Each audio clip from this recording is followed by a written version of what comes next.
So the wiring is complete for the first go round. And what I mean by that is this is kind of the minimum to make it work. So again, in this box we have all the power. We have the battery charger for the 48 volts.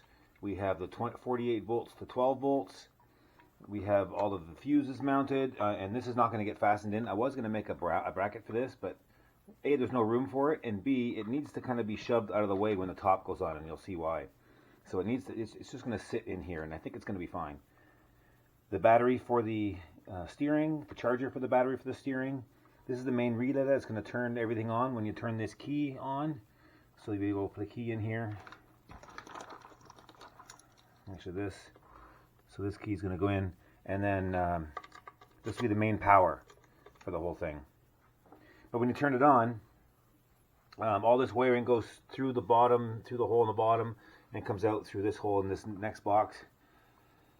So when you turn the battery on, it's going to turn the Arduino on. It's going to look for a signal from the remote control.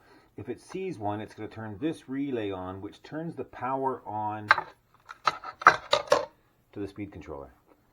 I've got the watt meter connected, so the line's on the back here, and then this watt meter is gonna go on. I don't want to peel this plastic off because I want to see it power up first, and then I'm going to do the satisfying thing of pulling that plastic off. Anybody who's built anything like this before, you know what I mean. Pulling this plastic off is very rewarding. In here we have a couple of plugs hanging out. These two plugs here hanging out of this box, and they connect to this lid, these two wires under here. So this takes 12 volts and turns it to 5 for the servos for the brakes, and then the other wire is for the cooling fan. So the cooling fan sits right over top of the charger, and it blows air down and comes out through these vents at the back, and just to keep everything in the box cool. So it's a matter now of putting it on the vehicle, plugging the battery in, turning it on, and hoping that the whole thing doesn't start smoking like bad electrical problems do.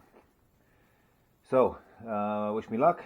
I'm going to fasten everything down and hook 48 volts to it. I think I'm just going to hook it with light wires at this point, so if anything goes wrong, the wires will become fuses. So I'm going to just wire it up, because I'm not going to ask for any power to the motors. I'm just going to wire it up to get 48 volts to see if I can get this thing to power up without frying anything. Exciting times.